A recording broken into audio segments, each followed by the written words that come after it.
It's funny how fast things can come apart.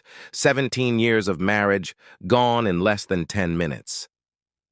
I stood there, in the foyer of our home. My home.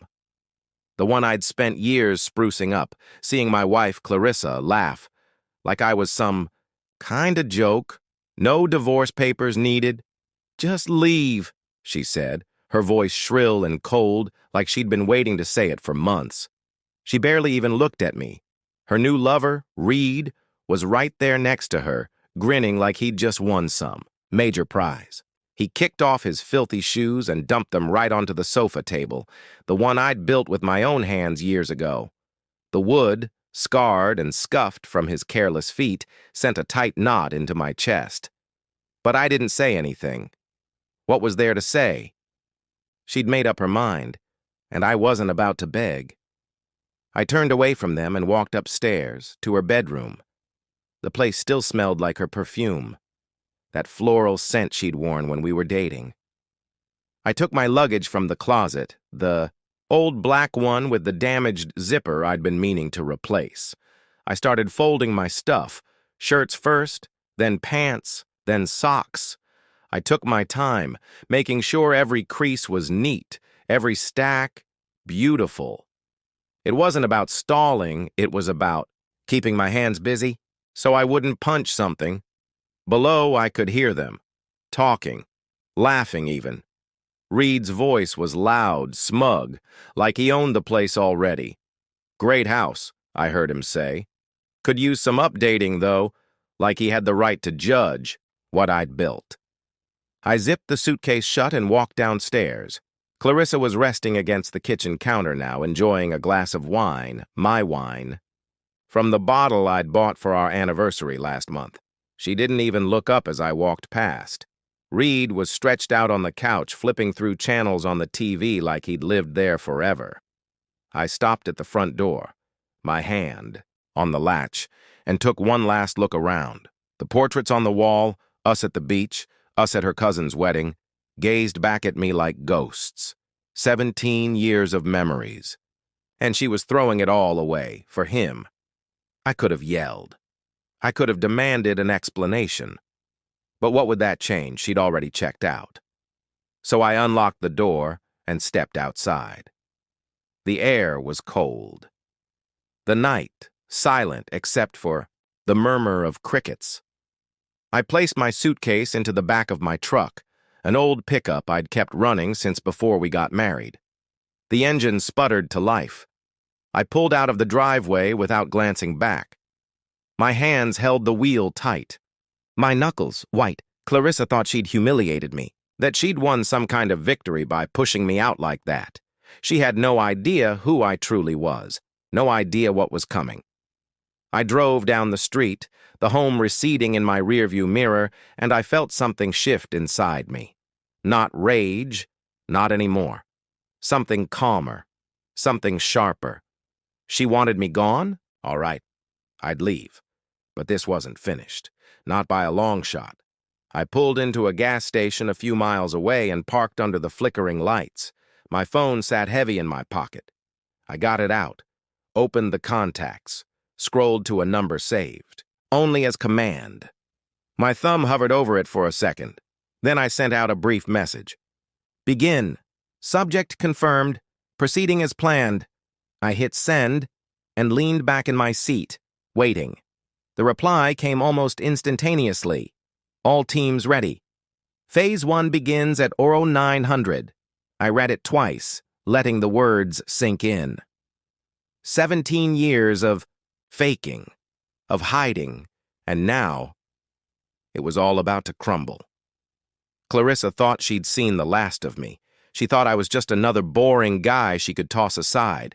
She didn't know the truth. Not yet. I started the truck again and drove toward the city. My head was racing, but my hands were steady. I'd spent years building a life with her, playing the character she wanted me to play, the quiet spouse, the man who fixed the leaky sink and paid the bills on time. She never questioned the late nights, the business trips, the locked drawer in my office she wasn't permitted to touch. She Never cared enough to wonder, and maybe that was the real problem. I wasn't just leaving the house tonight. I was leaving the lie I had lived for her. The gas station lights faded behind me as I merged onto the highway.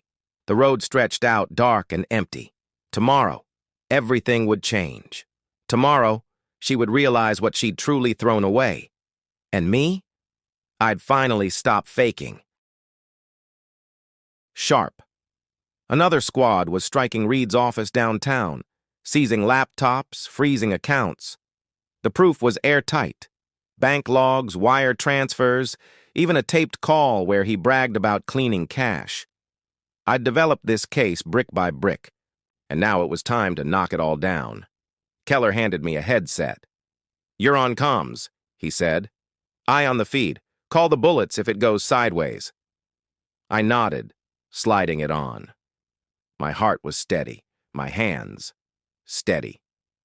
This was what I was good at. I thought of Clarissa again as we loaded up. She'd never seen this side of me, the guy who could take down a criminal empire without blinking. To her, I was just the husband who forgot to mow the grass sometimes, who worked late and came home quiet. She didn't know about the black safes, the undercover ops, the times I'd stared down worse men than Reed. And she didn't realize that her soulmate was about to lead her into a mess she couldn't talk her way out of. I hopped into the van with Rowan, the doors slamming shut behind us. The screens flashed, to life, showing live feeds from the house. Clarissa's car was still in the driveway, Reed's too. They had no idea what was coming. The clock reached 8:45 a.m., 15 minutes to go. I leaned back in my seat watching the screens, my head clear. This was my world. Concealed. Sharp. True.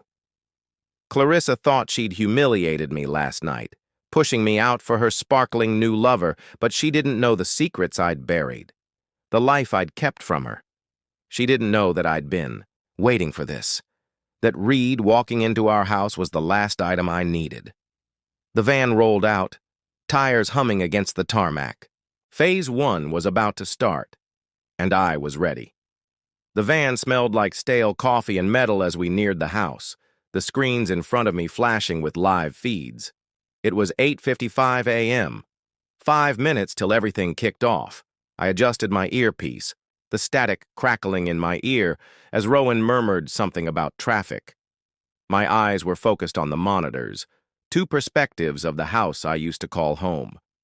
The front porch was calm, the curtains still drawn. Clarissa's car parked on the driveway next to Reed's showy BMW.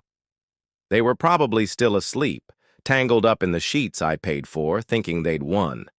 My stomach twisted, but I shoved it down. This wasn't about feelings anymore. This was about the job. The clock reached 9 a.m., and the radio buzzed to life. "Team Alpha in position," a voice stated. "Team Beta, office site secured. Awaiting your go." I took a breath, my voice calm. Go. And just like that, it started. On the screen, 3 black SUVs pulled up swiftly, tires squealing as agents spilled out, vests on, pistols ready but low. They moved like a machine. 2 to the front entrance, 2 around back, 1 on lookout.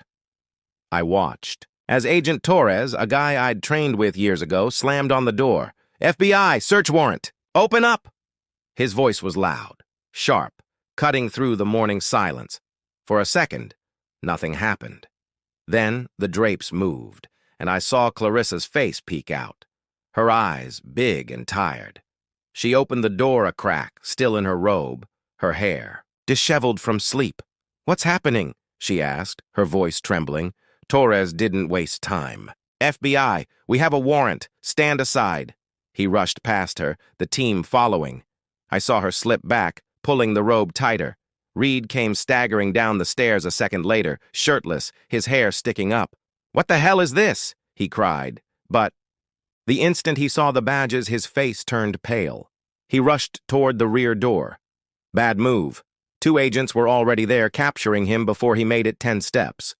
I heard the cuffs click through the comms, a gratifying sound. "Reed Vallon, you're under arrest," one of them stated, reading off the charges. "Racketeering, money laundering, fraud." His mouth opened, but nothing came out. Clarissa was shouting now, her voice shrill on the feed. "What the hell is going on? Somebody tell me!" She swung around, looking at the officers smashing through the house, ripping out drawers, bagging computers, flipping pillows. Nobody answered her. They didn't have to. I watched her slump onto the couch, her fingers shaking, her eyes darting, everywhere.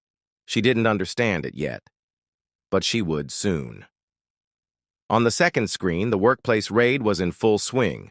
Reed's downtown setup, all glass and steel, swarming with agents. His staff stood frozen as computers were disconnected, files sealed up, accounts locked down. I leaned closer, my pulse steady. This was it. The takedown I'd spent 3 years building. Office secure. Beta team reported. Evidence in hand, moving, to processing. I nodded, even though they couldn't see me. "Copy," I said. "Alpha status?" Torres's voice came back. "House secure. Subject in custody. Secondary occupant detained for questioning." Secondary occupant. That was Clarissa. I saw her, on the feed, an agent hovering over her, asking questions she couldn't answer.